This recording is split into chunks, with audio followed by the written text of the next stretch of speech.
জি বাংলার বেশ চর্চিত সিরিয়াল নিমফুলের মধু 51 পরিবারের টক মিষ্টি সম্পর্ক আর বিপদের সকলের একসাথে ঝাঁপিয়ে পড়ে লড়াই। এই বন্ডিংটাই দেখতে ভীষণ পছন্দ করেন দর্শক। প্রতিটি পর্বে থাকে নতুন নতুন চমক। কখনো পর্ণা দুষ্কৃতীর হাত থেকে পরিবারকে রক্ষা করে, তো কখনো ঘরের শত্রুদের হাত থেকে। সম্প্রতি তাদের এতদিনের শত্রু ঈশার মুখোশ সকলের সামনে খুলতে পেরেছে পর্ণা। ঈশাকে দিয়েই তার নিজের কুকীর্তির কথা স্বীকার করিয়ে তাকে জেলে পাঠিয়েছে পর্ণা। তবে ঈশাকে শাস্তি দিতে পারলেও ফের অশান্তিতে পর্ণা সহ গোটা দত্ত পরিবার। অয়ন মৌমিতার কুকীর্তির কথা জানতে পেরে জেঠু তাদের বাড়িতে থাকতে দেননি, এক কাপড়ে বাড়ি ছাড়া করেছে তাদের। তবে তাদের বিশেষ বোধোদয় হয়নি, উল্টে তারা কিভাবে বাড়ির ভেতরে ঢুকে পর্ণাকে জব্দ করবে সেই চিন্তায় মগ্ন।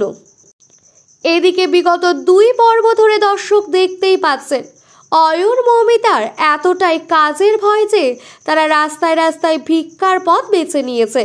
ভিক্ষাবৃত্তি করে নিজেদের পেট চালাবে তারা, কিন্তু নিজেদের অজান্তেই তারা পড়ে গেছে কিছু পাচারকারীর হাতে।